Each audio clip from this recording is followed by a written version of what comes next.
Hi everybody, Carol here. Welcome to my YouTube channel. Today I'm going to be making a Valentine right here near Valentine's Day. But I'm going to start off with doing the background because I'm using an embossing folder, and I'm going to emboss the background. And this is an embossing folder called Elegant Lines. It's more heavily concentrated, the design at the top, and then one smaller design at the bottom. And I'm having to hold on to this because I've got it sitting on top of a piece of cardstock, and it is sliding around on me. And anyway, I also did a piece of yellow there. You will see it later. And then I'm using a scrap of the light pink that I'm using. And so I'm going to, the reason I cut this a tiny little piece, you'll see in a minute, is that I'm going to go back later and cut that out with a heart punch.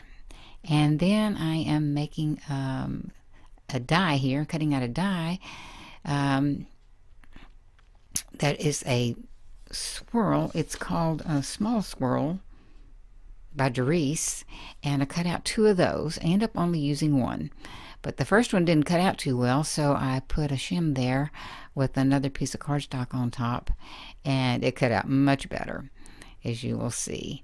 And these are the colors that I'm using. It's an ivory for a background, or a very pale yellow, and then that very light pink. And so I'm going to show you what I'm going to do with the embossing. I'm using one of my makeup sponges, and I'm using a color called Plum, and it's not a bright color, and that's what I was going for. And so I'm going to highlight these embossed edges and go over them lightly so that I don't get too much on the background. I do get some on the background, but I'm trying to hit the highlighted parts and the raised parts. And in a minute I'll show you. You may know this already. If you flip the paper over, I guess you would say, debossed on the back side, and so when you put the ink on the back side, it gives a different look, and it's a good look too. And so you might want to play around with that if you haven't already. But I'm just showing you how that shows up and really accents the design and makes the design show up so, so much more. You don't have to do that. It looks good plain a lot of times. It just depends on, the look you're going for.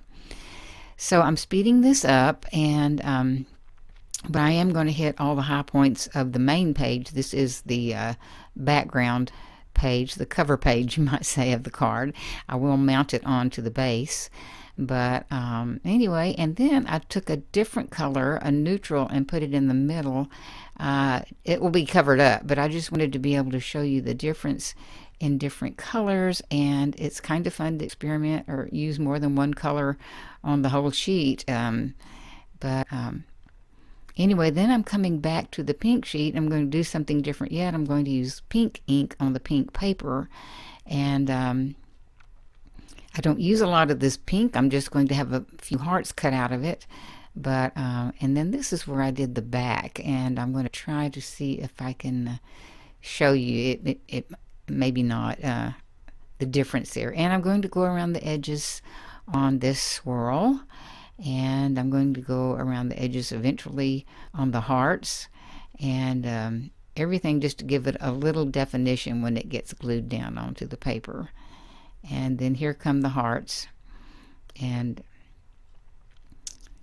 I guess I went ahead and I was cutting this out because it had gotten so long, so I guess I cut out that part. No, maybe not. Maybe this is it, where there you go. Just wanted to show you the emboss side and then the back side. This is actually the front side, and show the difference that it makes. So anyway, so now I decided to really try to make this look vintage and worn out by going around and cutting around the edges, cutting around the embossing a little bit, and then I start making straight cuts, and as if it is actually torn, and bending them around. And with this embossing, it embossed so deeply that it tears very easily, and so I have to be kind of careful that I don't just absolutely destroy the paper, although in this case, of course, if you glued it down, it wouldn't matter.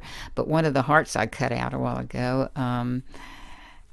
just literally fell apart. I was trying to outline the edges of it, and it just kept, wherever the embossing was, it just kept falling apart. So, but anyway, so I'm bending and folding some of these edges, and now I'm going to go back with that same ink and really try to make it look worn and torn and vintage, and highlight those rough edges and those torn edges and cut edges. And so when I go to glue this down onto my card base, you'll see in a minute, it looked a little strange to me to put it directly onto the white. So I go back and kind of color in that background paper, and you will see that. But I do glue all this down with, I don't think I showed it this time, but with my repositionable glue, which is Tombow Mono Multi. And now I'm going to get to the stamping. And this is a Stampin' Up! Set. Not a dealer, never have been, but this is called Vintage Valentine's, and it has, I'm sure it's retired. Well, I'm not sure, but it probably is. And I'm using my VersaFine Onyx Black ink. It's my favorite for distinct lines in black anyway, in the black inks. So anyway, I'll mash this down and get it transferred and then start working on it. But anyway, you'll see in a minute where I go back and color in on that background page. Now here I'm going to, actually I should say on my card base. So here I am cutting out my hearts. This is an old Martha Stewart punch. I have no idea if it's still around or not, but you probably have a heart punch somewhere or a heart die. So I'm trying to slide that in there with that embossing. It was kind of hanging up. But anyway, I did 3 pinks and 2 or 3 yellows, and I don't use them all, but and then there's another heart that I didn't even show that I cut out that was a little die cut, but you'll see that in a minute when I place this all on the front of the card. So I decided again to go around with this plum ink with the makeup sponge and just go around the edges to highlight it, and being careful that the whole thing doesn't crumble in my hands. I should have showed you how that fell apart. A couple of them just fell apart. It was kind of funny, really. But anyway, so now here I'm going to go ahead and color. And I started coloring one in white, and then I wanted it more to be in the color of the background, which is, I'm calling it ivory. So I sped this up because this could be pretty boring, to be honest, or tedious to watch somebody sit and color.